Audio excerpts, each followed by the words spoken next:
Muy buenas tardes, muchas gracias por estar con nosotros este miércoles.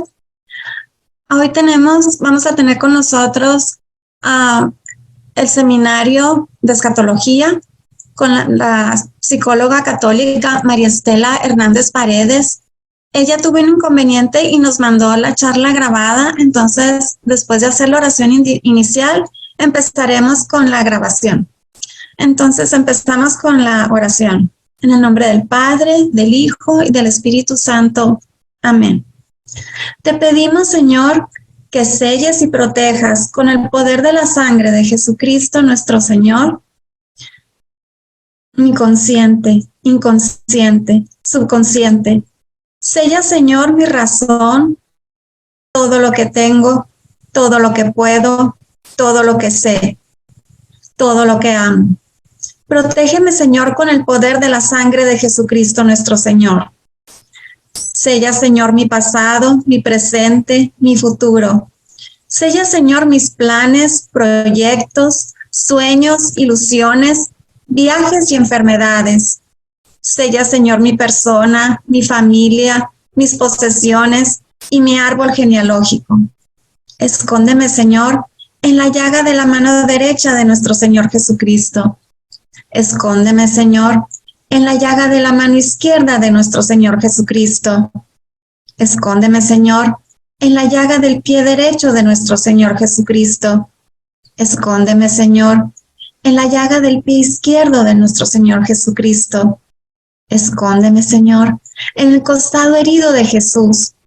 Escóndeme, Señor, en el corazón inmaculado de la Santísima Virgen María, para que nada ni nadie pueda provocarme ningún daño. Amén, amén, amén. Y ahora sí, damos inicio a nuestra charla que, como les dije anteriormente, la tenemos grabada, pues la psicóloga María Estela Hernández tuvo un inconveniente y nos las envió grabada. Empezamos. Bienvenidos, hermanos. En esta ocasión vamos a hablar sobre la muerte desde la perspectiva de la psicología y la espiritualidad. Antes de entrar en materia, vamos a revisar la definición que el diccionario de la Real Academia Española hace sobre este concepto. La muerte es la cesación o término de la vida.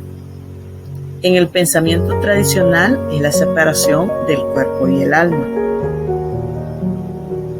Se puede considerar como la acción de dar muerte a alguien.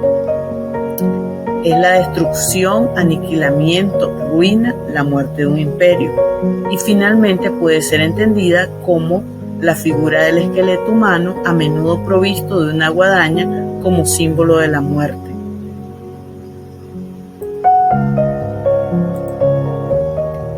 Para hablar del significado de la muerte, debemos considerar que es una expresión compleja, pues implica no solo el hecho biológico en sí, sino que conlleva matices sociales, legales y religiosos, entre otros.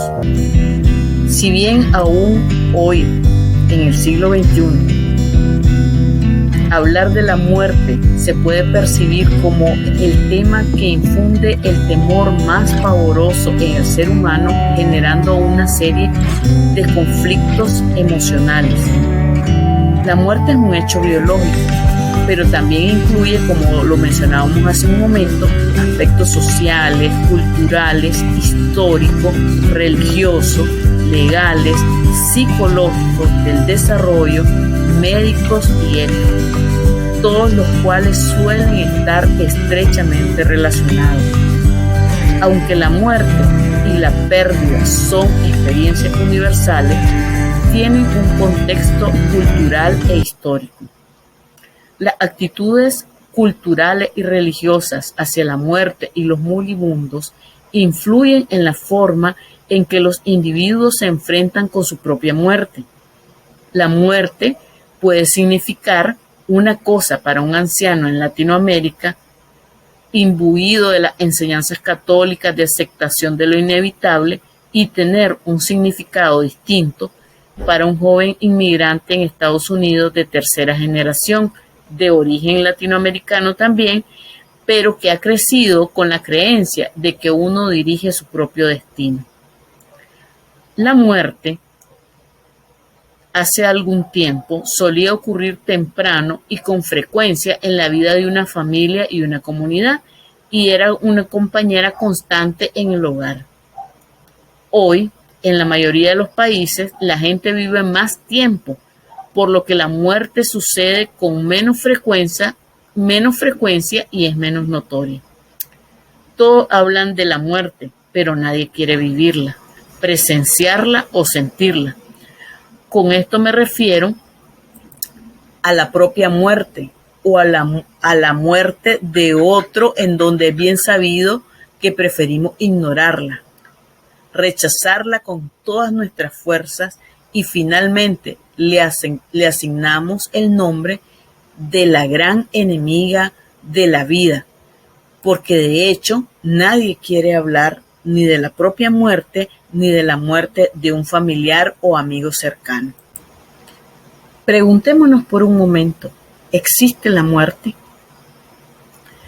¿Quién quiere pensar en que existe la muerte? Nos hemos preguntado si realmente eso es una realidad, es una fantasía, es un temor infundado.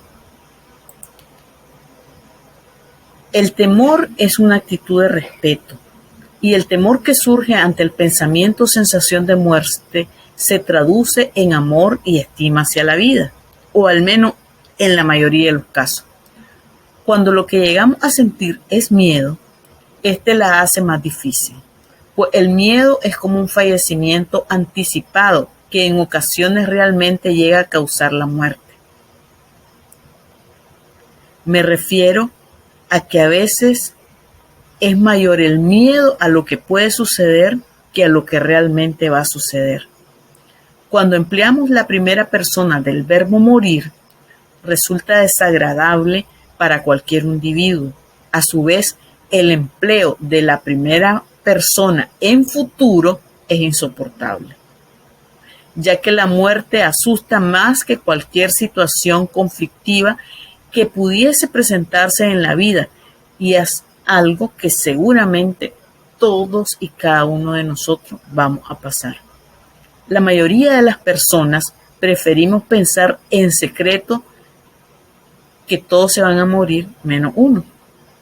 Pero la verdad que en este caso se llega a la conclusión de que somos insustituibles y de que nadie va a morir por nosotros.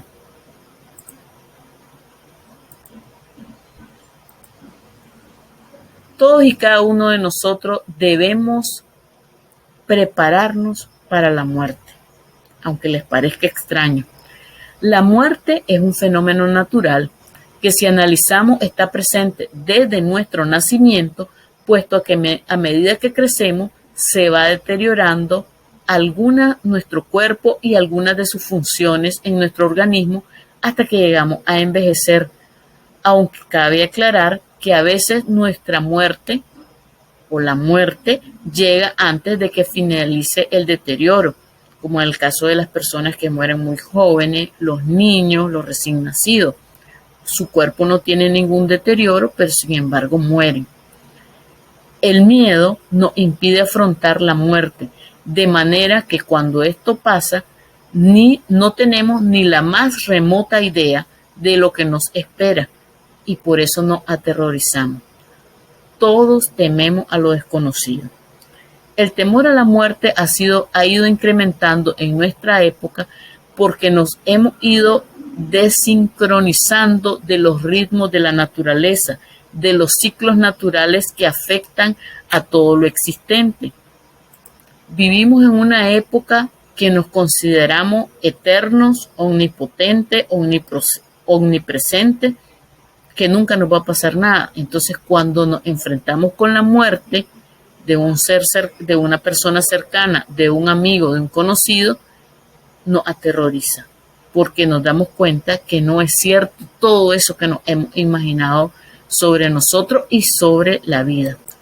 Vamos a referirnos a los cambios históricos sobre la percepción de la muerte para que entendamos cómo ha venido cambiando la percepción de la misma a través de los siglos y por qué estamos en lo que estamos en la actualidad. Mientras que en algunos animales existen comportamientos innatos para morir, en el hombre sus actitudes y comportamientos hacia la muerte son aprendidos culturalmente.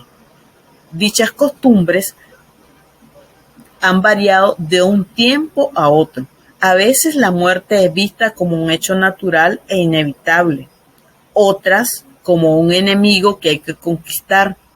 La cultura moldea nuestras experiencias de pérdida y los rituales que la rodean. Si retrocediéramos en el tiempo, notaríamos que cuando la humanidad estaba en contacto con los ciclos naturales, aceptaba la muerte como algo natural y como parte de esos ciclos. En la sepultura encontrada en Europa perteneciente al hombre de Neandertal, se hallaron utensilios, de ahí se supone su creencia en una supervivencia en la cual necesitaban alimento y utensilios habituales. La actitud del hombre de esa época hacia sus muertos debió de ser una mezcla de respeto y temor. Para el siglo XIX, ya estamos hablando de un mundo totalmente diferente, se considera la muerte como otro mundo, el lugar de reunión entre aquellos que habían sido separados. La muerte se comienza a dilucidar como algo demasiado horrendo, como para tenerlo de manera constantemente en nuestro pensamiento. Comienza a ser un tema de tabú, es decir, algo que no hay que comentarlo, no hay que pensar mucho en eso porque es terrible. Sin embargo, a finales del siglo XIX, lo más común era que las personas muriesen en su casa, donde habían vivido toda su vida, dándose cuenta así de la proximidad de su muerte y teniendo a su alrededor sus familiares, sus amistades, lo que les permitía terminar o concluir los asuntos emocionales, afectivos en el ambiente familiar que tenían inconcluso. Es decir, les permitía a las personas despedirse de las personas que amaban, de sus familiares, de sus amistades. Aún en buena parte de Latinoamérica se hace esto. Las personas mueren en su casa y si tienen la oportunidad de saber que van a morir, empiezan a despedirse, o sea, empiezan a prepararse ante la inminente separación de sus seres queridos. En esas épocas, el individuo, al intuir su propia muerte, se metía en su habitación, en su cama, llamaba a sus familiares y amigos, arreglaba sus asuntos, herencia, recomendaciones de último momento, rezaba y se disponía a morir en paz. Si era católico, lógicamente llamaba a un sacerdote para que le diera la extrema unción, se confesaba, o sea, preparaba el momento para la separación. A estas conductas se les denominaba una muerte digna, en la que los familiares y amigos acudían a despedirse y se pensaba que aunque era algo misterioso porque no se sabía qué es lo que iba a pasar después de la muerte, era algo natural. Actualmente, siglo XXI, la muerte se vive socialmente como un tabú. No se les permite hablar de ella, incluso aquellos que saben que están cerca a morir, como los enfermos terminales, que van a un hospital para luchar hasta el último momento por vivir, y aunque saben que entrando al hospital no van a poder ver a todos sus familiares, entran y entonces no se habla.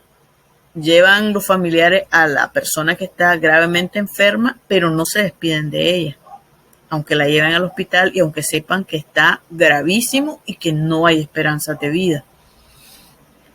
Desde pequeños se nos aleja de la muerte y se convierte en algo externo, algo que debemos evitar y que deja de ser un acontecimiento natural que debemos de experimentar de forma consciente y serena, logrando de esta manera llegar a una evasión total del fenómeno y a un aumento del dolor cuando sucede. Prueba de esto es que cuando nos agarró la pandemia en el 2020, fue horrible, en unos lugares más terribles que en otros. Pero la experiencia afectiva de la muerte de un ser querido que entraba a un hospital, del que no se podía despedir y luego al que había que hacerle un funeral express, eso era terrible. El trauma es considerable para las personas que pasaron esa experiencia de un familiar que murió en esas condiciones, porque encima de que no se acostumbra a hablar de la muerte, tampoco se asume la posibilidad real de que va a suceder. En este sentido, podemos tener 5 actitudes hacia la muerte. Vamos a hablar de cada una de ellas. La primera actitud es la negación. La negación o la indiferencia, que consiste en esquivar al máximo la presencia de la muerte. Incluso no se reflexiona sobre ello. Se vive como que no existe la muerte, como que nadie se va a morir en la familia, mucho menos la persona, ¿verdad? Esta actitud comúnmente extendida de tratar la muerte como un tema tabú es una práctica demasiado frecuente en la cultura occidental en la que vivimos actualmente. La segunda actitud es una actitud desafiante. Existen personas que se acercan a la muerte de forma omnipotente y desafiante, lo que coloquialmente podemos conocer como jugarse la vida. Se vive como que si no se fuera a vivir nunca y nos exponemos al fenómeno de forma consciente. El pensamiento común a este tipo de personas suele ser: a mí no me va a pasar. Es decir, las personas juegan a la ruleta rusa, actividades en extremo peligrosas, pero dicen: no, yo no me voy a morir, a mí no me va a pasar eso. La tercera actitud es la angustia. El tercer lugar, el miedo y la angustia. Las personas que conectan desde esta actitud aquí adquieren un estilo cognitivo pesimista, es decir, solo piensan cosas negativas, desesperanzadoras hacia la vida y tienden a repetirse preguntas vinculadas con el carácter incierto de la muerte. ¿Qué sentido tiene la vida y la muerte? ¿Cómo y cuándo voy a morir? De todos modos me voy a morir. Esto no tiene sentido. El miedo a la muerte es una experiencia humana, real y natural, porque implica que al morir no se acaban los proyectos, no se concluyen las cosas que se han planificado. También implica no aceptar que la existencia en la tierra es temporal, la existencia física, el miedo a la enfermedad o a morir con sufrimiento y dolor físico.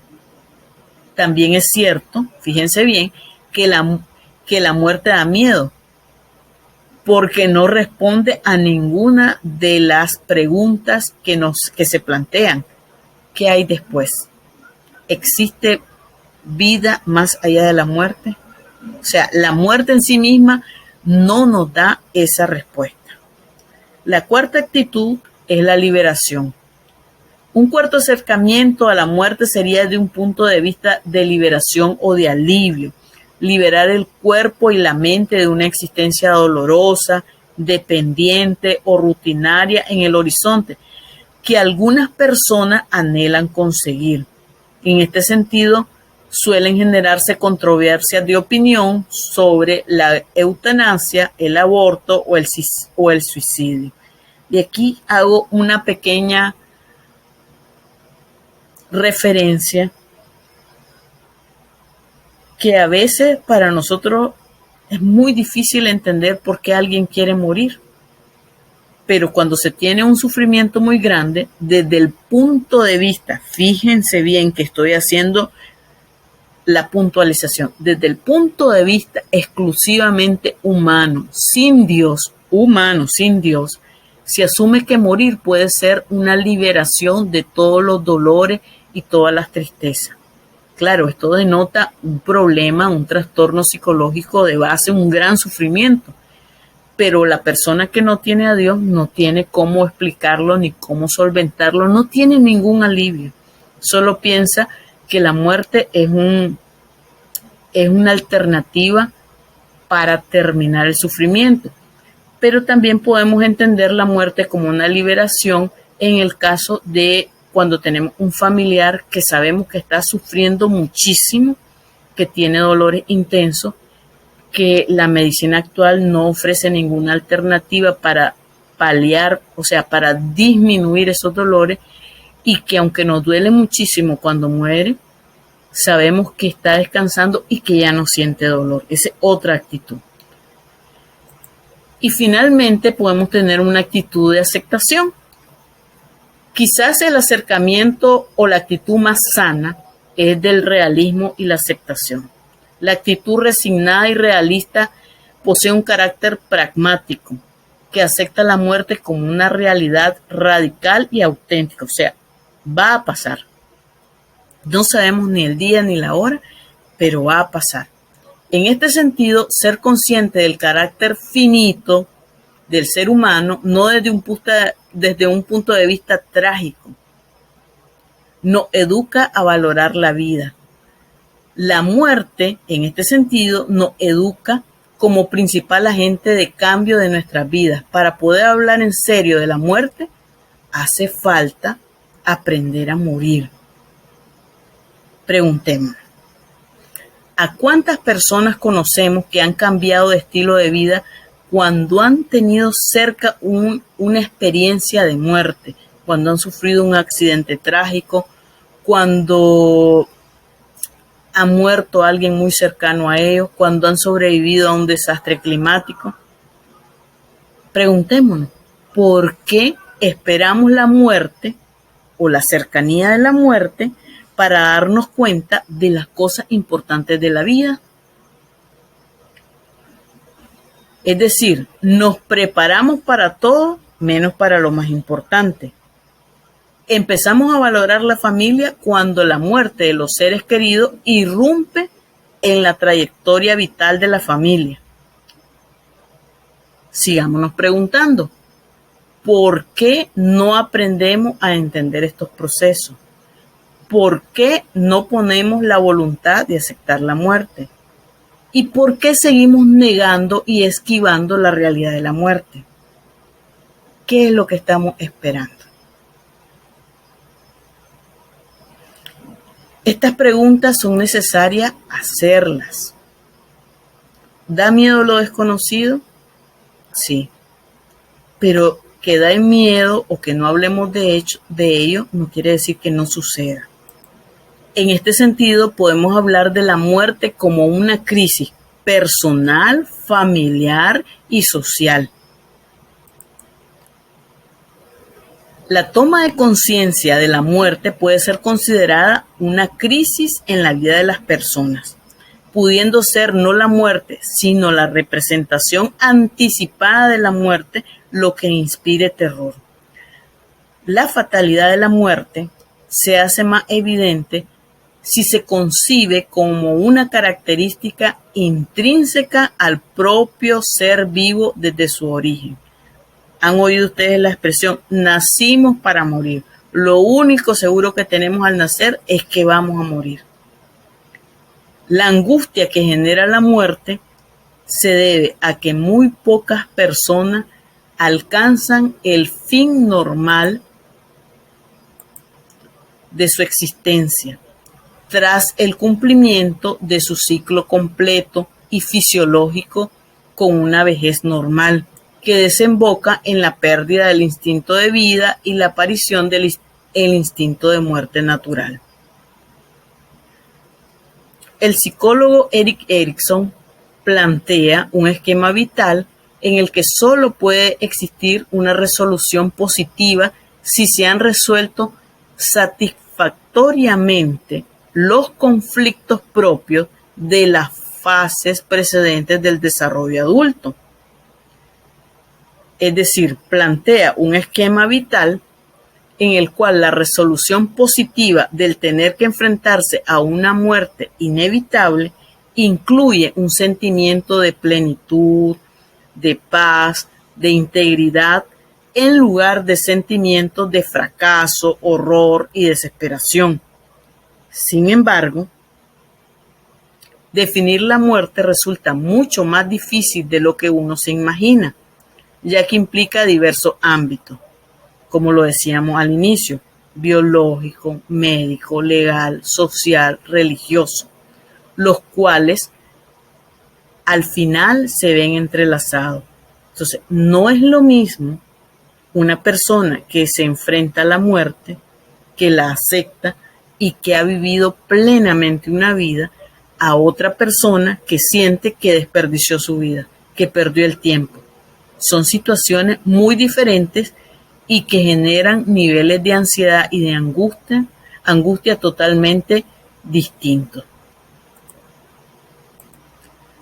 Hablemos entonces de la muerte y las representaciones que hay al respecto. Cuando hablamos de la muerte en sus representaciones, hacemos referencia al hecho de que en la actualidad, y sobre todo por las situaciones de la vida de cada ser humano, este fenómeno ya no únicamente se trata como hecho físico, en donde se pierde funcionalidad del organismo. También ahora podemos encontrar la muerte psicológica y social. Si ponemos la mirada en el ambiente y hacemos un análisis, podemos notar cómo en la actualidad las personas han disminuido sus ganas de vivir. Caminan, sienten y piensan por inercia. Todo es dado la mayoría de las veces por la expectativa de vidas no cumplidas y determinado por la no aceptación de los grupos sociales en donde nos desenvolvemos. Con esto se hace énfasis en las problemáticas que han ido ejerciendo mayor prevalencia en la sociedad y que generan resultados alarmantes en cuanto a limitaciones de la vida, que desencadenan muchas veces en el suicidio y la depresión, entre otras. Nos referimos a que hay personas, muchas personas, que viven pensando en lo que los otros van a decir, en alcanzar tales estándares, tales modelos que salen en los medios de comunicación, en las redes sociales. O sea, viven por vivir, sin tener un verdadero propósito, sin tener un verdadero sentido a la vida. Entonces, las cuestiones anteriormente descritas muestran cómo la muerte está en todos los aspectos y ámbitos de la vida del ser humano. No nos referimos únicamente actualmente de la muerte física, sino la muerte psicológica, o sea, una muerte que yo no tengo aspiraciones, no tengo una motivación, no tengo un propósito, o sea, vivo por vivir, porque hay que hacer. Voy al trabajo porque hay que ir al trabajo, voy a la escuela, hay que ir al trabajo, pero no hay un propósito real, un sentido profundo de la vida.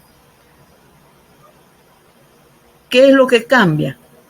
Cómo se presenta y el grado de dolor que puede causar.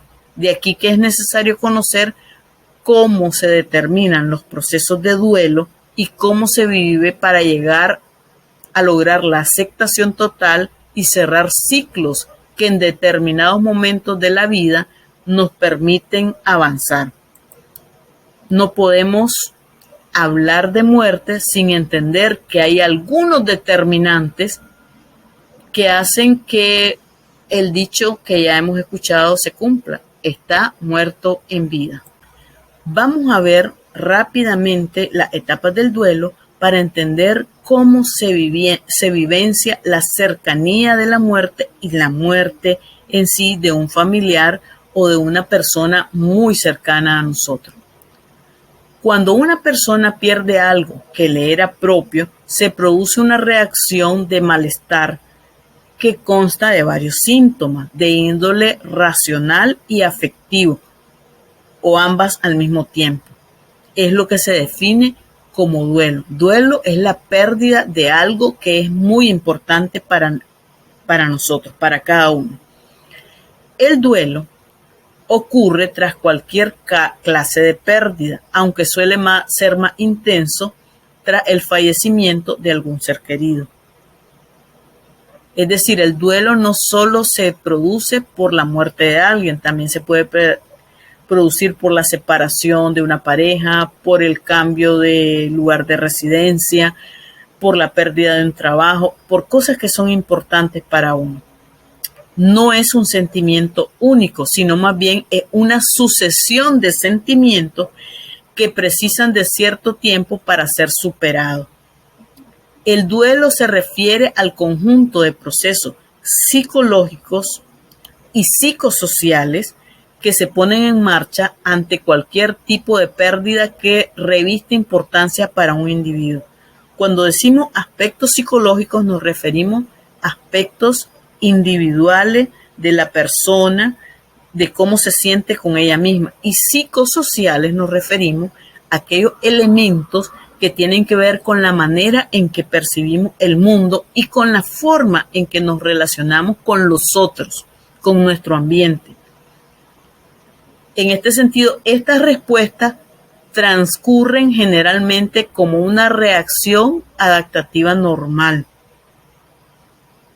El duelo no es una enfermedad, es un acontecimiento vital negativo que puede llegar a ser de gran intensidad, especialmente cuando la pérdida se refiere a la muerte de un ser querido. Por su carácter estresante puede constituir riesgo de enfermedad o llegar a ser un proceso sin solución y convertirse en un duelo patológico, que eso sí ya requiere atención. Me refiero a que si alguien se ha separado de su pareja, va a estar triste. No es que está deprimido, está triste. Y está triste porque se ha separado de alguien a quien amaba. Si a una persona se le muere un amigo o un ser querido, va a estar triste. No está deprimido. Está triste porque ha perdido a esa persona. Entonces, no confundamos. Sin embargo, cuando hablamos de duelo patológico, es un duelo que no se resuelve. Hay un estado de aflicción. Y entonces ahí sí ya nos estamos enfrentando a síntomas depresivos que requieren atención. Y ustedes dirán, ¿cuánto tiempo? Depende de algunos factores culturales, pero también depende de algunos factores personales. El duelo por pérdida de un ser querido puede acompañarse de tristeza, enojo, confusión, preocupación, culpabilidad, agotamiento o simplemente una especie de vacío sentimental. Es decir, la persona siente que tiene un hueco en su vida y que no hay nada que se lo puede llenar. La ausencia del ser querido puede afectar de forma grave las relaciones con el mundo y con otras personas, porque les decía, si la persona asume que al morir esa persona nunca va a volver a ser feliz, entonces ya ahí tenemos un problema porque sus relaciones con otras personas y su relación con su ambiente, con el mundo, está siendo afectada considerablemente y requiere una atención. Los especialistas en tanatología, que es la rama de la psicología que estudia los procesos de muerte y de duelo, se refieren a las etapas del duelo en Europa. Hago énfasis en Europa: la negación, el aislamiento, la ira, la depresión y la aceptación. Fíjense que el punto 4 aquí ellos lo mencionan como depresión, pero tomen en consideración que los europeos no son tan afectivos como los latinoamericanos. Vamos a ver la diferencia de las etapas del duelo en Latinoamérica. En Latinoamérica nos referimos a unas etapas diferentes. Algunas se parecen, pero no son iguales al duelo europeo. Tristeza, porque la persona no está. ira porque no puedes cambiar lo que ha sucedido, perdón, perdonas a la persona porque no está con vos, porque no tuviste tiempo de despedirte, te perdonas a vos misma por no haber estado con esa persona, y aceptación. Fíjense que aquí no hablamos de depresión, aquí hablamos de tristeza, ira, perdón y aceptación, pero tomen en consideración que en la mayoría de nuestros países latinoamericanos los procesos de duelo son procesos familiares y comunitarios. Hay diferentes rituales, diferentes costumbres que tienen que ver con el acompañamiento de la familia doliente, con el apoyo, tienen que ver también con estar pendiente de la familia, que no esté sola. Si la persona es católica, se reza un novenario en la casa, o hay un novenario de misa, hay una misa de mes, una misa de 7 meses, una misa de año. Es decir, hay todo un periodo de procesamiento de esta pérdida, al menos en la mayoría de nuestros países latinoamericanos. Sin embargo, el duelo no siempre se manifiesta de la misma forma. Cuando nos enfrentamos a la muerte de manera inesperada, es decir, por un accidente, por un desastre natural, cambia. Por eso decimos que durante el periodo del duelo, fíjense bien, es normal que se perciba la realidad diferente, que el sentido de la vida se ha perdido, que el corazón se ha roto. Si la persona que ha fallecido era altamente significativa y esto ocurrió de manera sorpresiva, entonces esta pérdida del sentido de la vida momentáneo se va a hacer presente porque no hay una explicación. Y es común que estas preguntas surjan cuando la persona que sufre un duelo sienta, fíjense bien, que nunca jamás va a volver a ser feliz. No estamos hablando aquí de duelo patológico, estamos hablando de una reacción psicológica normal, esperable. Cuando la muerte de un ser querido ocurre en circunstancias inesperadas y repentinas, el sufrimiento por la pérdida es más agudo, más traumático, más intenso. Las reacciones son más severas y pueden llegar a ser complicadas. La persona se siente abrumada por el suceso inesperado e imprevisto y sus mecanismos para enfrentar la situación resultan insuficientes. Esto precisamente es lo que sucedió con las muertes de COVID. Algo inesperado, repentino, traumático, doloroso y de golpe. O sea, aquí no hubo tiempo para prepararse, nada, fue de golpe. Entonces, aquí hablamos un duelo por una muerte inesperada. El duelo en las muertes inesperadas se asocia con manifestaciones depresivas más intensas y duraderas que en las muertes de alguna manera esperadas. Pueden agudizarse enfermedades previas u ocurrir el debut de nuevos padecimientos.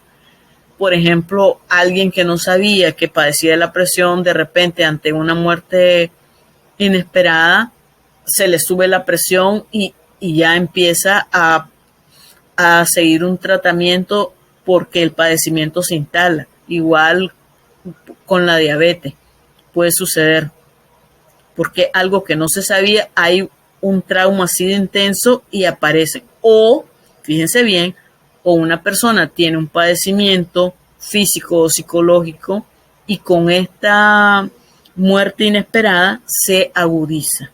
Generalmente, las muertes inesperadas, el duelo puede complicarse.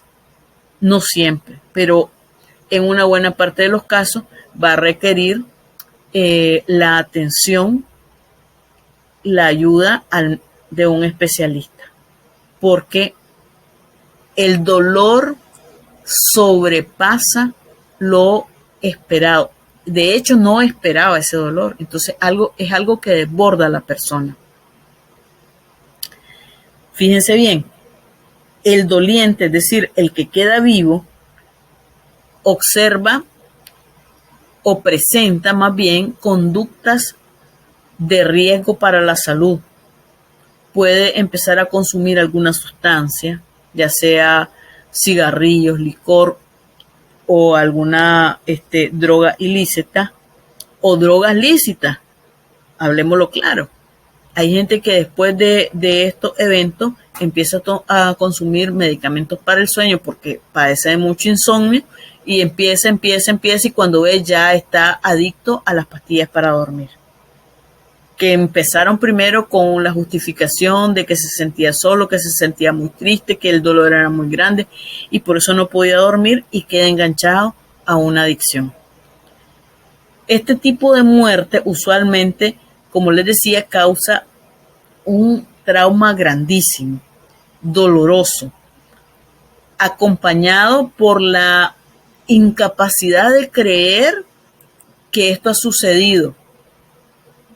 Es decir, que alguien cercano murió de repente.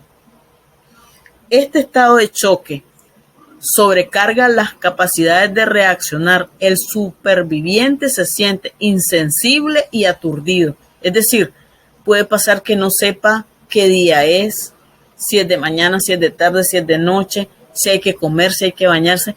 Pueden pasar muchas cosas porque el impacto es tan grande que descoloca toda la vida. Entre los factores que pueden hacer que una muerte sea traumática y el duelo más complicado está precisamente lo súbito, lo sorpresivo y no anticipado de la muerte. También las muertes por mutilación, violencia, destrucción del cuerpo. Si la muerte fue determinada por factores imprevistos que pudieron haber sido evitados, por ejemplo, en el caso de las muertes múltiples. Yo recuerdo que hace unos meses, tal vez el año pasado, en uno de los balnearios aquí donde yo vivo, vino toda una familia a bañarse a la playa, a una zona que no es permitido el baño. Pero además de que no es permitido el baño, había tormenta.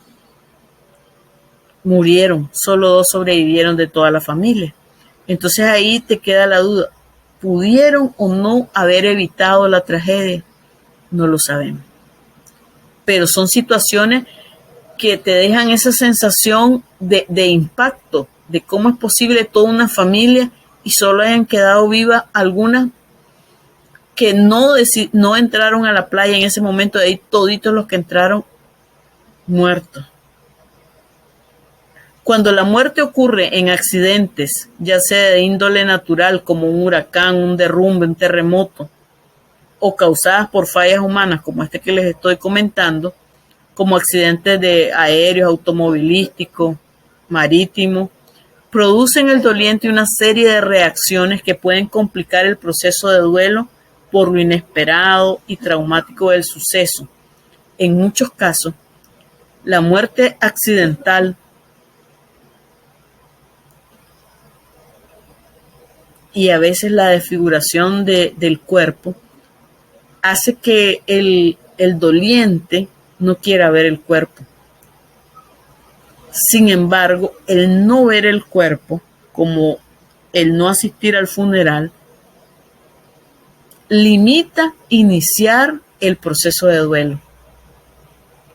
Porque mientras yo no asista al funeral, es como que yo deje pendiente y yo diga, no, es que tal vez va a regresar, no, es que tal vez está vivo, no, es que tal vez no me dijeron toda la verdad. Por eso es que se recomienda que todos, incluidos los niños, vayan a los funerales, porque es una manera de acercarse, de comprobar la realidad de la muerte. De lo contrario, pueden quedarse ideas falsas de que no pasó, de que la persona va a regresar, etc.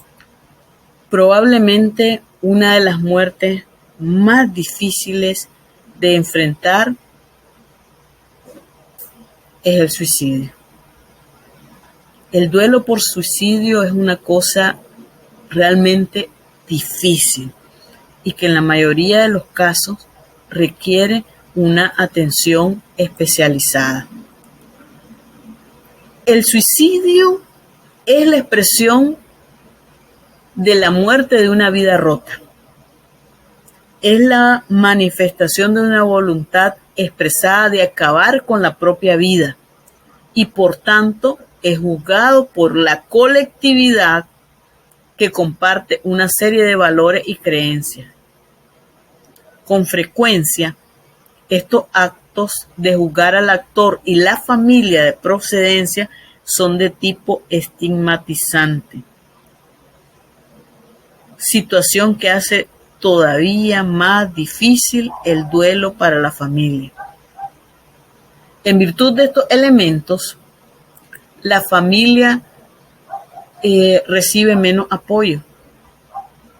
Me refiero al apoyo social, al acompañamiento de la comunidad, de los vecinos. Ante estas pérdidas se presume, fíjense bien, se presume, es decir, se le atribuye, se le prejuzga que seguramente habían situaciones que no estaban tan bien en la familia. El suicidio de un ser querido es una tragedia devastadora que deja desesperanza en la vida de los sobrevivientes y produce un duelo muy traumatizante. El dolor que causa un suicidio en los familiares es terrible. La pregunta constante que se hace: ¿pude haber hecho algo? ¿Y si yo? ¿Y si yo? ¿Y si hubiera? ¿Y si hubiera? Son las preguntas que se hacen los familiares y es bien terrible. Y pasa un mes, otro mes, un año, otro año y las preguntas rondan siempre en la mente, en el corazón de las personas, de los familiares. La persona en duelo se va a ver inmersa en una situación especialmente agotadora. Agotadora porque primero no comprende, duda que realmente haya sido un suicidio, pero si ha sido un suicidio, se enoja con Dios. ¿Por qué Dios permitió el suicidio? Es agotadora porque se siente culpable, como les decía, si hubiera, y empiezan los cuestionamientos. Se puede sentir también asediada en cualquier momento por las imágenes traumáticas de la muerte. Quizás no encuentre tampoco en su entorno la ayuda que hubiera recibido de tratarse de una muerte por accidente o enfermedad.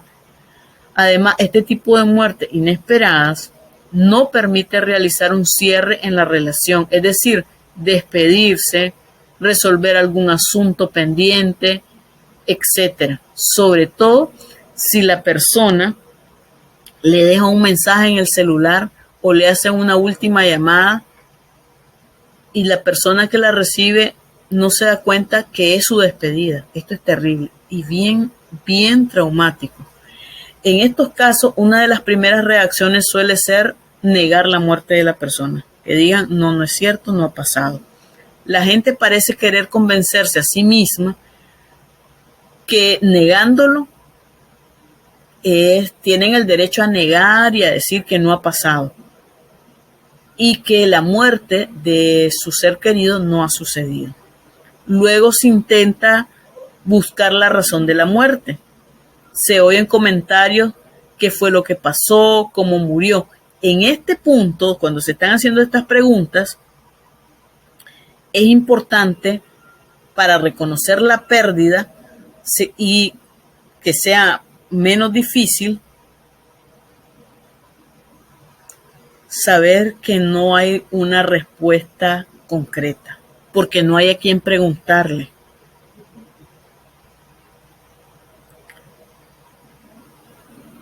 Cuando alguien muere por un accidente, sabes que la causa fue un accidente. Si muere por enfermedad, sabes que la causa fue la enfermedad. Pero en un suicidio no tenés idea por qué la persona decidió morir.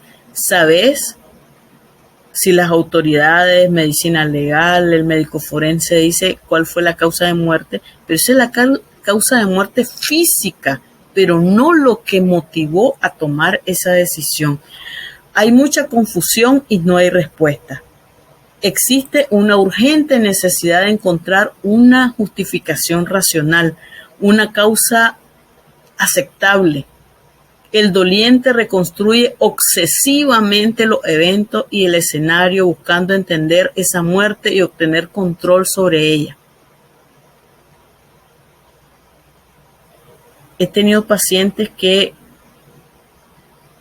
reviven cada detalle, las últimas 24 horas de la persona que se ha suicidado, tratando de encontrar una pista, una razón, una justificación de la decisión. Y no la encuentran porque no hay. Solo sabemos que tenía una vida rota, mucho dolor, pero exactamente qué lo llevó no se sabe. Generalmente la familia del suicida rechaza hablar de ellas, del asunto con otras personas, debido al estigma que frecuentemente acompaña al suicidio en nuestra cultura. El estigma del suicidio y la culpabilidad sentida por la familia a menudo lo acompaña toda la vida, e incluso cuando se convierte en un secreto familiar, el duelo puede durar por varias generaciones.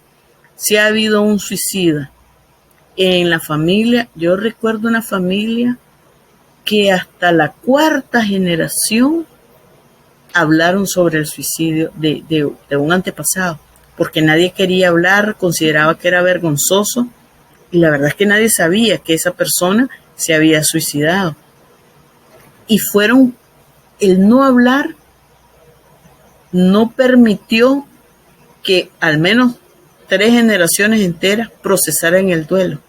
O sea, fue un duelo congelado que hicieron de tripas corazón para ahorrar, amarrarlo, sus sentimientos, guardarlo en su corazón, y que generó amargura en todas esas personas. Por otra parte, muchas veces ocurre que las personas vinculadas a los dolientes están más interesadas en el drama de la situación, que en los sentimientos del doliente o en la persona fallecida. En ocasiones puede agregarse la preocupación por pensamientos suicidas que puede tener el propio doliente. Y entonces nos encontramos que a la hora de los funerales llegan las personas a preguntar, ¿y cómo fue? ¿Y qué detalle? ¿Y qué hizo? ¿Y qué? O sea, en lugar de preocuparse de cómo se están sintiendo las personas, si necesitan apoyo. Y muchas veces no es extraño que los dolientes tengan ideas suicidas luego de que un familiar se ha suicidado. En los casos de suicidio, como en otras muertes inesperadas, muchas veces es imprescindible la realización de una autopsia. Fíjense bien, y a veces la familia no quiere una autopsia. Cuando están obligados a hacerla, tardan mucho tiempo y eso prolonga el proceso de duelo. Todo eso lo hace más complicado. Los sobrevivientes de un suicidio tienen mayor necesidad de entender por qué su ser querido decidió quitarse la vida. Y se experimenta, como les decía, una larga búsqueda de motivos que tuvo la víctima para adoptar tal decisión. Muchas veces se niega la causa de la muerte. Se hacen preguntas religiosas sobre la capacidad, sobre la vida después de la muerte. Y no es raro también que en lugar de aceptar que ha habido un suicidio, se trate de buscar mano criminal para decir no hubo suicidio, sino que alteraron la escena y realmente alguien la mató o lo mató, pero no se ha suicidado. Además de los usuales sentimientos de duelo, pueden presentarse una serie de emociones negativas como enojo hacia la persona que se ha quitado la vida, confusión porque no se entiende lo que ha pasado, culpabilidad porque la persona Se acusa a sí misma de no haberse percatado que su familiar tenía una situación dolorosa o que estaba pensando en suicidarse, así como de acciones que pudo haber emprendido para evitar que eso sucediera. Se crea la fantasía de que si hubiera estado ahí, si le hubiera dicho algo, podría haberlo evitado. Pueden presentarse sensaciones de impotencia y de rabia, así como preocupaciones por algún suceso que se interpreta como causa de la decisión suicida. Al mismo tiempo, y aunque parezca contradictorio, el doliente del fallecido puede sentirse aliviado de que ya no esté sufriendo o por no tener que seguir apoyando sus ideas y tentativas suicidas. Vean, rara vez la persona que se suicida no ha tenido intentos suicidas con anterioridad. Tal vez no el mismo método, pero sí generalmente han tenido otro intento. La persona doliente puede sentir vergüenza por el familiar que se ha suicidado, especialmente si en la cultura se considera que esto es extraño, que esto no es bueno, que esto genera condenación y ideas terribles de que, a ver, en algunos lugares cuando la gente, los vecinos pasan, dicen, esa es la casa donde se suicidó el fulano, o ahí vivía el fulano que se suicidó. Entonces eso es un estigma, o sea, genera discriminación hacia la familia doliente. Para la familia doliente pueden presentarse síntomas como pesadilla de imágenes relativas al suicidio, miedo, sentirse vulnerable a que en algún momento tenga intenciones de cometer suicidio o de padecer alguna enfermedad mental que lleve a cometer suicidio. El proceso de duelo en casos de suicidio es diferente a otros duelos por muerte violenta. Al presentarse una serie de reacciones emocionales, cognitivas y conductuales que afectan la funcionabilidad y estabilidad del individuo. Sensaciones como traición y abandono aparecen constantemente. Les recuerdo, no es lo mismo que en una muerte violenta hay una persona que cometió el hecho, o sea, hay una mano criminal, que cuando hay un suicidio no hay a quien echarle la culpa. En estos casos la muerte parece como que hizo trampa, o sea, murió alguien que estaba joven, murió alguien que no le tocaba morir, murió a alguien que no era su hora.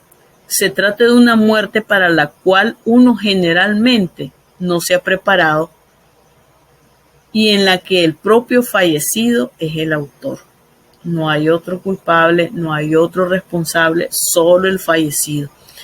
El suicidio se vive como una transgresión de las leyes naturales, una transgresión que estigmatiza, que discrimina.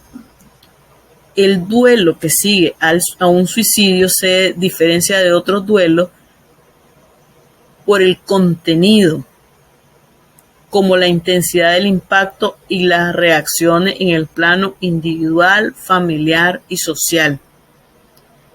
La capacidad de adaptación del doliente disminuye como consecuencia del evento traumático.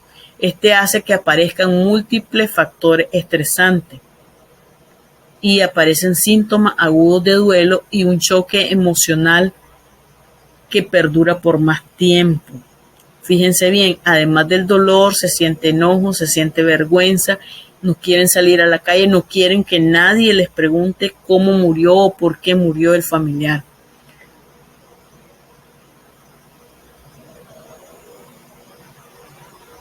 Es importante que tomemos en consideración que, como les decía, el duelo por suicidio es mucho más intenso que un duelo de otras muertes inesperadas. Porque aquí, en una muerte inesperada, vos puedes decir, murió por COVID. ¿Y aquí qué vas a decir? Murió porque quiso morirse. Y eso es terrible, dolorosísimo. Tiene un impacto en la vida personal y en la vida familiar muy doloroso. Las personas que viven la experiencia de la muerte de un ser querido pueden recuperarse de su pérdida sin mayor problema, manteniendo una trayectoria relativamente estable de salud y funcionando a lo largo del duelo y brindando en ocasiones un mayor grado de madurez personal. Sin embargo, fíjense bien,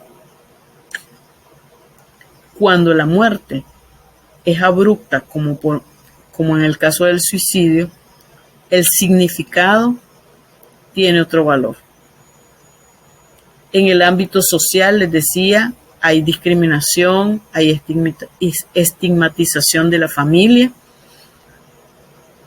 A veces la familia empieza a repartirse culpa. Es que vos no hablaste, vos no dijiste, vos no estuviste, vos no estabas pendiente. Cosas que realmente no tienen mucho sentido, pero que tienen de trasfondo la búsqueda de una razón, un motivo.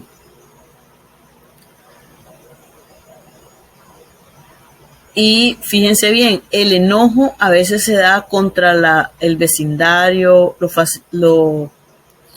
las personas externas, pero al final hay un enojo hacia la persona que se ha suicidado, porque no se entiende, no se comprende. Recuerdo que un papá me decía, ¿por qué mi hija no me dijo que tenía un problema? Yo le hubiera ayudado, yo hubiera hecho lo que fuera para ayudarle a resolver ese problema. No tenía que haberse suicidado. Yo no entiendo por qué no me buscó.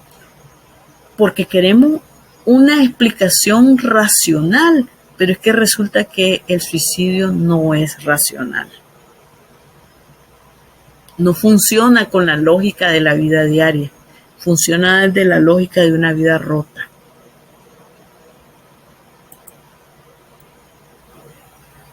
Y esto de la vida rota genera vergüenza, porque hablar del suicidio es reconocer que la persona que ha muerto tenía un problema y que nadie notó ese problema y que no saben qué hacer con ese problema y que no entienden cuáles eran ese o esos problemas. Y luego terminan diciendo que con el paso del tiempo de que la persona murió de causas naturales. A veces las familias cambian de lugar de residencia para ir a otro sitio donde nadie los conozca y donde no tengan que dar explicaciones de lo que ha sucedido o donde se sientan que no se sientan juzgados por lo que ha sucedido.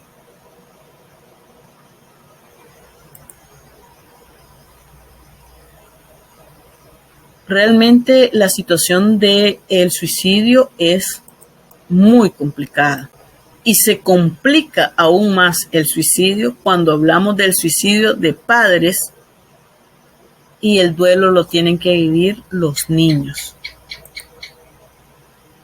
Si el suicidio lo ha realizado uno de los padres, los niños tienen una reacción típica consistente en negar lo ocurrido.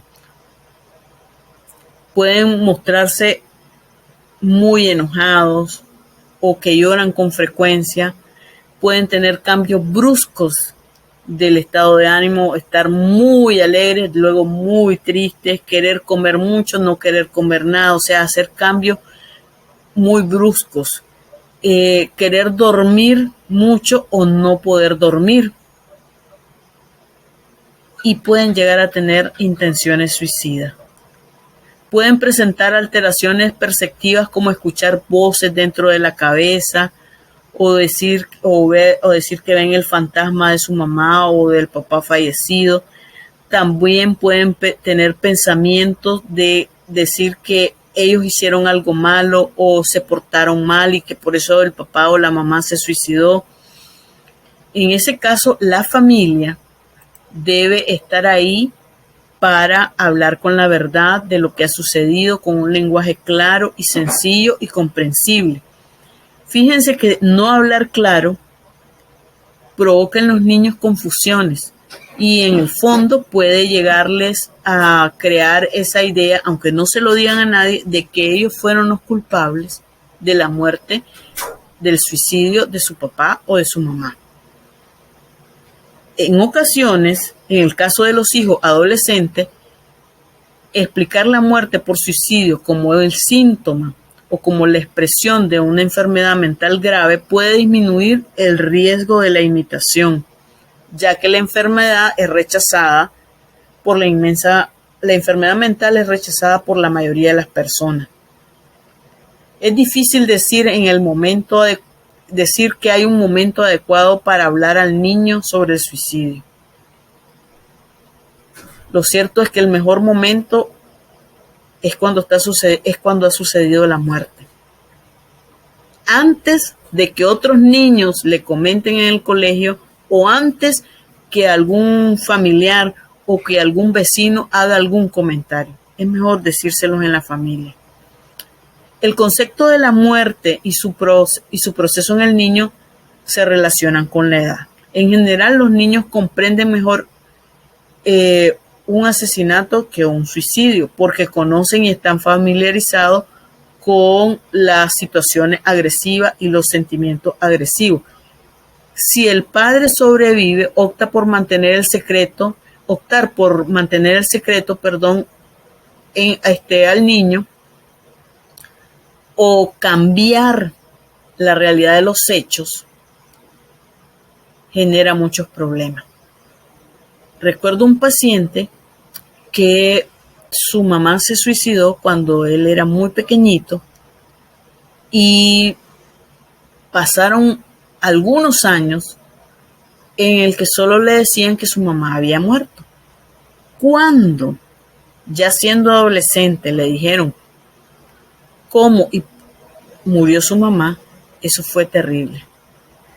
El jovencito tuvo conductas agresivas,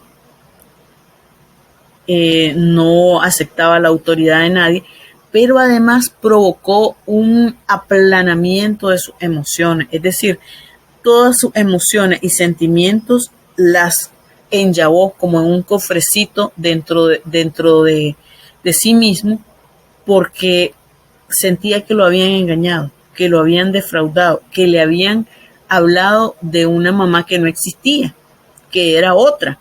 Entonces, el proceso fue terrible. Hasta recuerdo que este paciente lo llevaron donde un servicio psicológico para que le ayudara a entender que su mamá había muerto, pero así, que su mamá había muerto en términos generales, no que se había suicidado. Eso es terrible porque en el niño generó un sentimiento de que tal vez él era culpable, de que tal vez él no era muy bueno y por eso su mamá se había ido, y a raíz del suicidio de la mamá, el papá perdió cercanía afectiva con él. Entonces era súper traumática la situación porque la mamá se había muerto, el papá él sentía que no lo quería y nadie le decía la verdad. Cuando él descubre la verdad fue un choque tremendísimo para él. Y claro, existían sentimientos de deseo de morir cuando él supo la verdad. Los niños, fíjense bien, aunque los adultos no se den cuenta, muchas veces están involucrados en aspectos del acto del mismo suicidio. Porque, hay sentimientos de culpabilidad,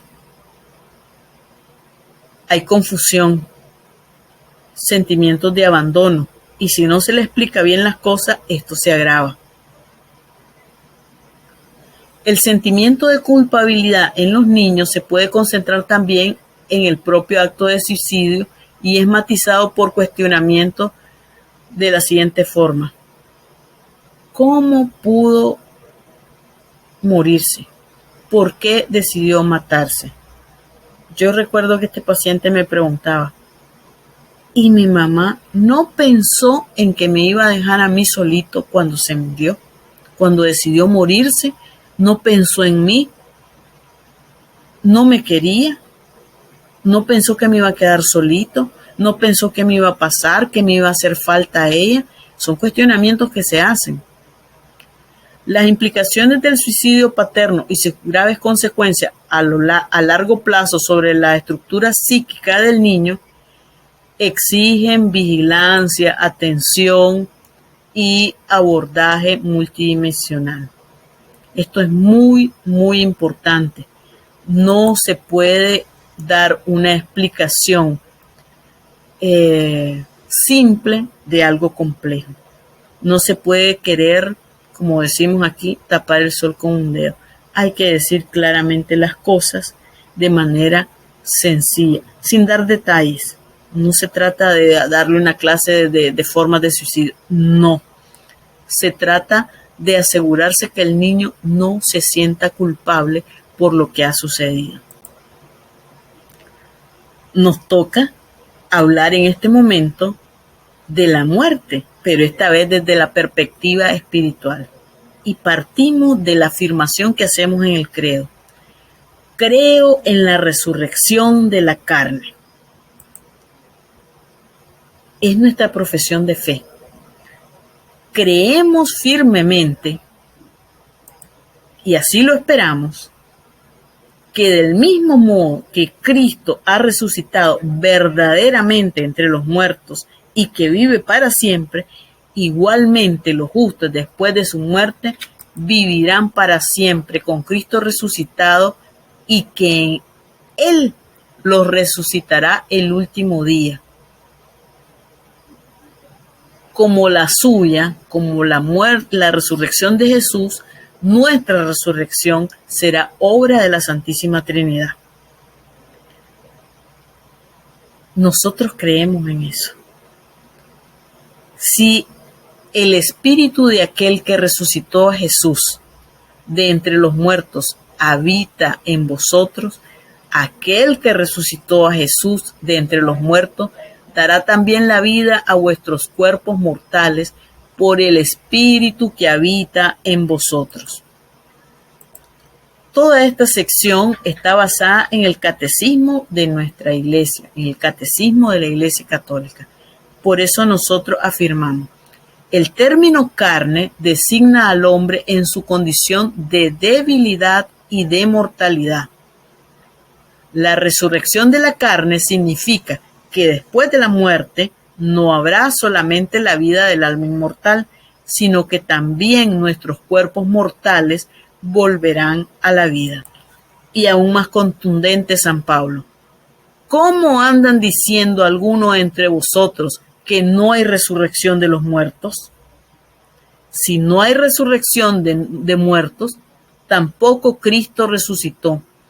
Y si no resucitó Cristo, vana es nuestra predicación, vana también nuestra fe. Pero no, Cristo resucitó de entre los muertos como primicia de los que durmieron. Entremos un poco más en este asunto. Hablemos de la resurrección de Cristo y la nuestra, y cómo se fue revelando progresivamente la resurrección. La resurrección de los muertos fue revelada progresivamente por Dios a su pueblo. La esperanza en la resurrección corporal de los muertos se impuso como una consecuencia intrínseca de la fe en un Dios creador del hombre, todo entero, alma y cuerpo. El creador del cielo y de la tierra es también aquel que mantiene fielmente su alianza con Abraham y su descendencia. En esta doble perspectiva comienza a expresarse la fe en la resurrección. En sus pruebas, los mártires macabeos que confesaron: el Rey del mundo, a nosotros que morimos por sus leyes, nos resucitará en la vida eterna. Es preferible morir a manos de los hombres con la esperanza de que Dios otorga de ser resucitados de nuevo por Él. Fíjense bien, los fariseos y muchos contemporáneos de la época de Jesús esperaban la resurrección. Jesús la enseña firmemente los saduceos. Era un grupo de la época de Jesús que negaban la resurrección de los muertos. Por eso Jesús les va a decir: vosotros no conocéis ni las Escrituras ni el poder de Dios. Vosotros estáis en el error. La fe en la resurrección descansa en la fe en Dios, que no es Dios de muertos, sino de vivos. Fijémonos bien, Jesús vincula la fe en la resurrección a la fe en su propia persona cuando dice: yo soy la resurrección y la vida. Es el mismo Jesús el que resucitará en el último día a quienes hayan creído en Él y hayan comido su cuerpo y bebido su sangre. En su vida pública ofrece ya un signo y una prenda de resurrección, devolviendo la vida a algunos muertos, anunciando así su propia resurrección, que no obstante será de otro orden, un acontecimiento único. Él habla como del signo de Jonás, del signo del templo. Anuncia su resurrección al tercer día después de la muerte, el evangelio que acabamos de escuchar el domingo recién pasado. Ser testigo de Cristo es ser testigo de su resurrección. Haber comido y bebido con Él después de su resurrección de entre los muertos. La esperanza cristiana en la resurrección está totalmente marcada por los encuentros con Cristo resucitado. Nosotros, cada uno de nosotros, resucitaremos con Él, como Él, por Él. Desde el principio, la fe cristiana en la resurrección ha encontrado incomprensiones y oposiciones. En ningún punto la fe cristiana encuentra más contradicción que en la resurrección de la carne, nos decía San Agustín. Se acepta muy comúnmente que después de la muerte, la vida de las personas continúa de forma únicamente espiritual. Pero, ¿cómo creer que este cuerpo tan manifiestamente mortal puede resucitar a la vida eterna? Preguntémonos, ¿cómo resucitarán los muertos? ¿Qué es resucitar? Empecemos por ahí. En la muerte hablábamos de la separación del cuerpo y del alma. El cuerpo del hombre cae en la corrupción, mientras que su alma va al encuentro con Dios en espera de reunirse con su cuerpo glorificado. Dios, en su omnipotencia, dará definitivamente a nuestros cuerpos la vida incorruptible, uniéndolo a nuestras almas por la virtud de la resurrección de Jesús. ¿Quién resucitará? Todos los hombres que han muerto. Los que hayan hecho el bien resucitarán para la vida, y los que hayan hecho el mal para la condenación. ¿Cómo será esto? A ver, Cristo resucitó con su propio cuerpo. Miren mis manos y mis pies, yo soy el mismo. Pero Él no volvió a una vida terrenal.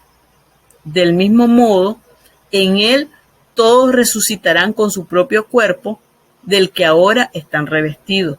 Pero este cuerpo será transfigurado en cuerpo de gloria, en cuerpo espiritual.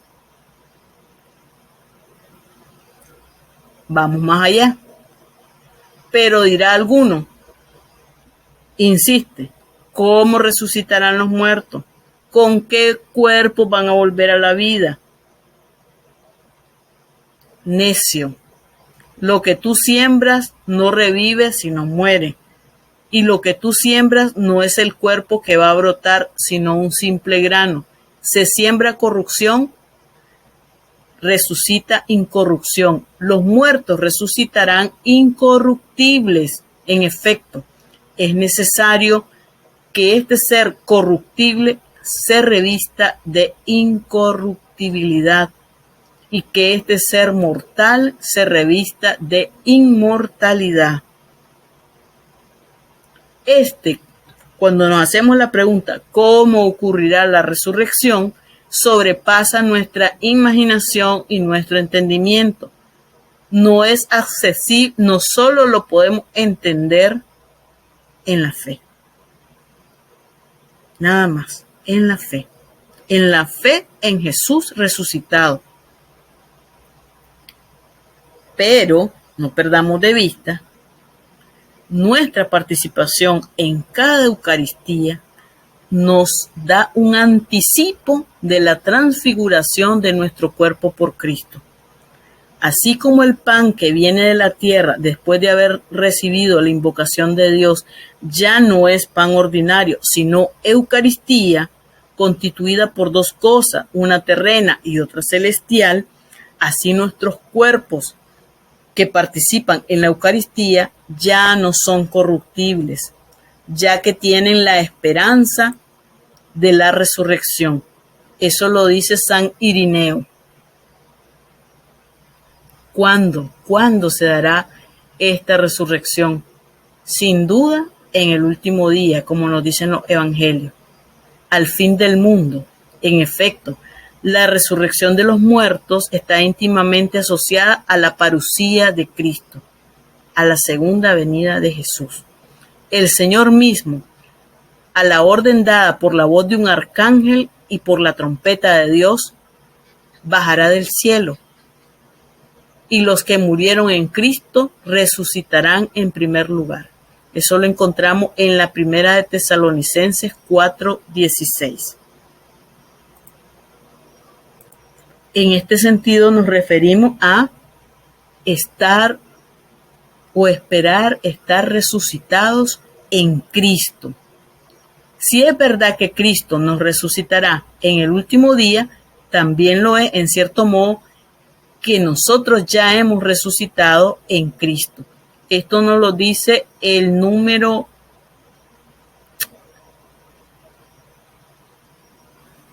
1002 del Catecismo de la Iglesia Católica.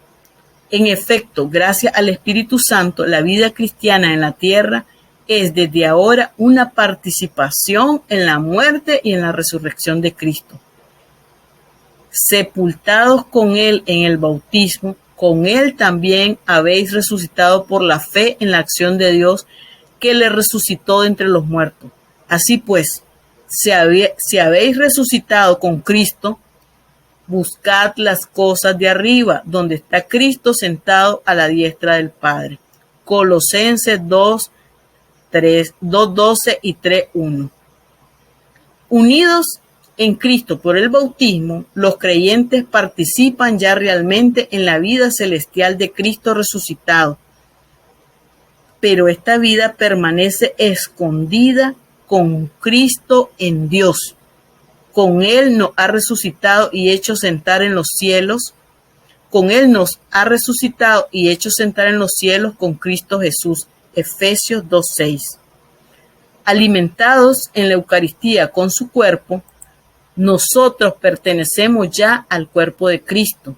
Cuando resucitemos en el último día, también nos manifestaremos con Él llenos de gloria. Colosenses 3:4.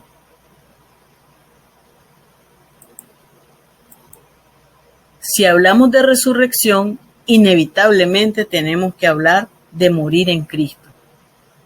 Y eso nos lleva a la definición de la muerte desde la espiritualidad, pero no desde cualquier espiritualidad, desde la espiritualidad de nuestra Iglesia Católica Apostólica.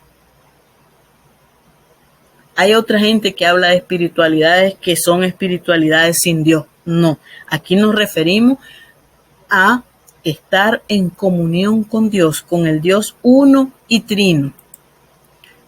La muerte, frente a la muerte, el enigma de la condición humana alcanza su cumbre. En un sentido, la muerte corporal es natural, pero por la fe sabemos que realmente es salario del pecado. Y para los que mueren en la gracia de Cristo, es una participación en la muerte del Señor para poder participar también en su resurrección. La muerte es el final de la vida terrena. Nuestras vidas están medidas por el tiempo, en el curso del cual cambiamos, envejecemos, y como todos los seres vivos de la tierra, al final aparece la muerte como terminación normal de la vida. Este aspecto de la muerte da urgencia a nuestras vidas. El recuerdo de nuestra mortalidad sirve también para hacernos pensar que no contamos más con un tiempo limitado para llevar a término nuestra vida. No es infinita, es un tiempo limitado. Acuérdate de tu Creador en tus días mozos, mientras no vuelva el polvo a la tierra a lo que era y el espíritu vuelva a Dios, que es quien lo dio. La muerte es consecuencia del pecado. Interprete auténtico de las afirmaciones de la Sagrada Escritura y de la tradición. El magisterio de la Iglesia enseña que la muerte entró en el mundo a causa del pecado del hombre. Aunque el hombre poseyera una naturaleza mortal, Dios lo destinaba a no morir. Por tanto, la muerte fue contraria a los designios de Dios creador y entró en el mundo como consecuencia del pecado. La muerte temporal, de la cual el hombre se habría liberado si no hubiese pecado, es así el último enemigo del hombre que debe ser vencido. No nos aflijamos. La muerte fue transformada por Cristo. Jesús, el Hijo del Hombre, sufrió también la muerte, propia de la condición humana, pero a pesar de su angustia frente a ella, la asumió con un acto de sometimiento total y libre a la voluntad del Padre. Y la obediencia de Jesús transformó la maldición de la muerte en bendición. Fijémonos bien. Lo que era el peor final, entendido desde cualquier perspectiva humana, Jesús lo convirtió en el inicio de la redención, en el triunfo. El último enemigo a vencer era la muerte y Jesús la venció. Por eso nosotros, cuando celebramos el Tríodo Pascual, que es la fiesta más importante de nosotros los católicos, es precisamente esto: la vida en Cristo. La muerte ya no tiene dominio sobre Jesús y tampoco la tendrá sobre nosotros, porque creemos en la resurrección. Creemos firmemente en que Jesús venció a la muerte. En este sentido, la muerte cristiana adquiere otro significado. Como dice San Pablo en la carta a los Filipenses: para mí la vida es Cristo y morir es una ganancia. Gracias a Cristo, la muerte cristiana cambia. Es cierta esta afirmación: si hemos muerto con Él, también viviremos en Él. Segunda de Timoteo 2:11. La novedad esencial de la muerte cristiana está ahí. Por el bautismo, el cristiano está ya sacramentalmente muerto con Cristo para una vida nueva. Y si morimos en la gracia de Cristo, la muerte física consuma este morir con Cristo y perfecciona así nuestra incorporación a Él en su acto redentor. En la muerte, Dios nos llama al hombre hacia sí. Por eso el cristiano puede expresar hacia la muerte un deseo semejante al de San Pablo. Deseo partir y estar con Cristo. Y puede transformar su propia muerte en un acto de obediencia y de amor hacia el Padre, a ejemplo de Cristo. Mi deseo terreno ha sido crucificado. Hay en mí un agua viva que murmura y que dice desde dentro de mí, ven al Padre. Eso palabras de San Ignacio de Antioquía. Yo quiero ver a Dios y para verlo es necesario morir. Santa Teresa de Jesús. Yo no muero, entro a la vida. Santa Teresa del Niño Jesús. La visión cristiana de la muerte expresa de modo privilegiado en la liturgia de la Iglesia. Se expresa de modo privilegiado en la liturgia de la Iglesia. La vida de los que en ti creemos, Señor, no termina, se transforma y al deshacerse nuestra morada terrenal, adquirimos una mansión eterna en el cielo. Este es el prefacio de difunto en el misal romano. La muerte es el fin de la peregrinación terrena del hombre, del tiempo de gracia y de misericordia que Dios le ofrece para realizar su vida terrena según el designio divino y para decidir su último destino. Cuando ha tenido fin el único curso de nuestra vida terrena, ya no volveremos a nuestras vidas terrenas. Está establecido que los hombres mueran una sola vez. Hebreos 9:27. No hay reencarnación después de la muerte. La Iglesia nos anima a prepararnos para la hora de nuestra muerte. De la muerte repentina e imprevista, líbranos, Señor. Letanía de los santos. A pedir a la Madre de Dios que interceda por nosotros en la hora de nuestra muerte, como lo decimos en cada Ave María, y a confiarnos a San José, patrono de la buena muerte. Habrías de ordenarte en toda cosa como si luego hubieses de morir. Si tuvieses buena conciencia, no temerías mucho la muerte. Mejor sería huir de los pecados que de la muerte. Si hoy no estás aparejado, ¿cómo lo estarías mañana?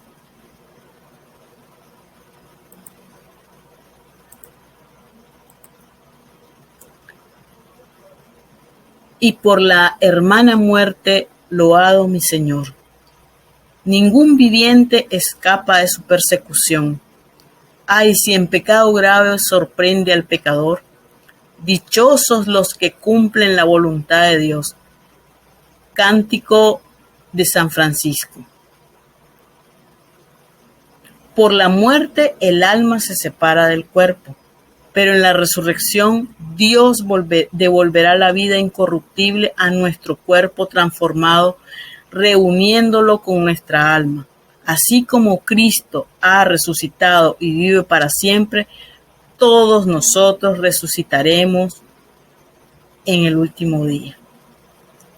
Por eso nosotros afirmamos, creemos en la verdadera resurrección de esta carne que poseemos ahora. No obstante, se siembra en el sepulcro un cuerpo corruptible, resucita un cuerpo incorruptible, un cuerpo espiritual.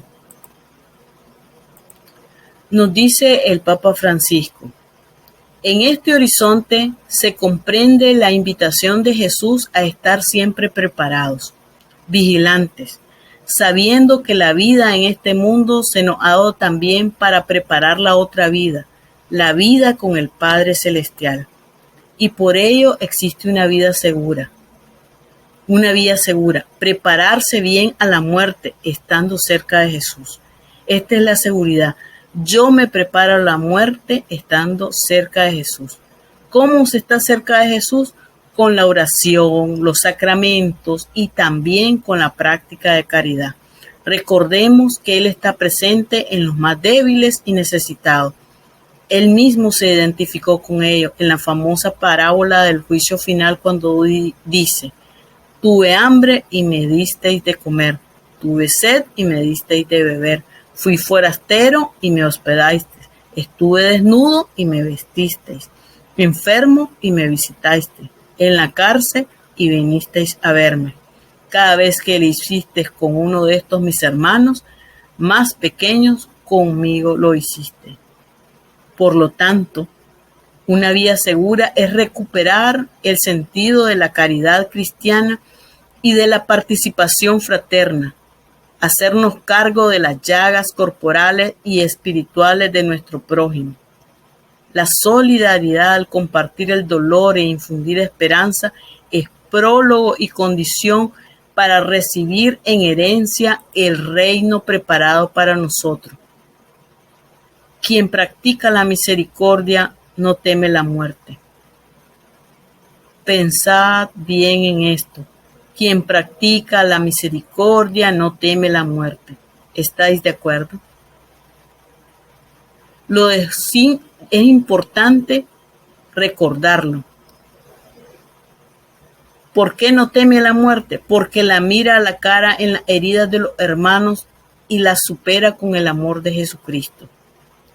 Si abrimos la puerta de nuestra vida y de nuestro corazón a los hermanos más pequeños, entonces incluso nuestra muerte se convertirá en una puerta que nos introducirá en el cielo, en la patria bienaventurada hacia la cual nos dirigimos, anhelando morar para siempre con nuestro Padre Dios, con Jesús, con la Virgen, con los santos.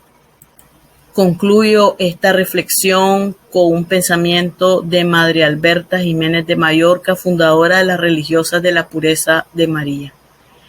Nací para el cielo y a él dirijo todas mis aspiraciones. Todo sea para la gloria de Dios.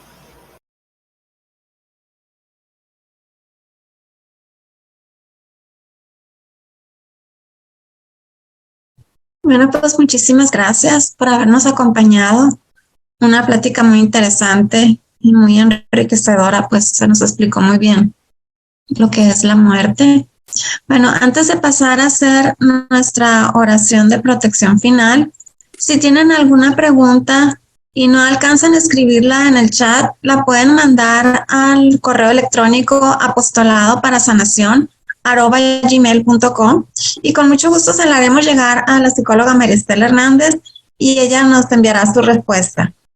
Bueno, y queremos invitarlos, todos los jueves tenemos adoración al Santísimo, de 6 a 7 de la tarde, hora de la Ciudad de México, se transmite desde Tecomán, Colima, y de 7 a 8 de la noche, bueno, de Tecomán, Colima se transmite por la página de Facebook del apostolado, y de 7 a 8 de la noche es desde el Seminario San José de los Siervos del Divino Amor con el Padre Jesús Leonardo Rebollo León, y eso se transmite por el canal de YouTube.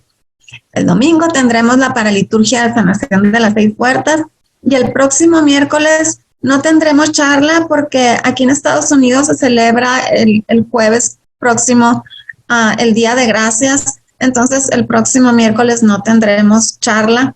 Sí tendremos paraliturgia de sanación en 2 domingos, pero el miércoles no hay charla. Y regresamos el 30 de noviembre, miércoles 30 de noviembre, con la última charla de este seminario de escatología con el Padre Jesús Leonardo Rebollo León, y él nos va a hablar acerca del juicio final y el juicio particular. Bueno, entonces ahora sí pasamos con nuestra compañera Denise para hacer la oración de protección final. Adelante, Denise. Gracias. En el nombre del Padre, del Hijo y del Espíritu Santo. Amén. Oración para pedir protección de San José. Oh San José, cuya protección es tan grande, tan fuerte y tan inmediata ante el trono de Dios, a ti confío todas mis intenciones y deseos. Oh San José, ayúdame con tu poderosa intercesión a obtener de tu divino Hijo todas las bendiciones espirituales por Jesucristo nuestro Señor, para que al confiarme aquí en la tierra tu poder celestial, puedo ofrecer mi gratitud y homenaje al más amoroso de los padres. Oh San José, nunca me canso de contemplarte a ti y a Jesús dormido en tus brazos. No me atrevo a acercarme mientras Él reposa cerca de tu corazón. Abrázale en mi nombre y besa su delicada cabeza por mí.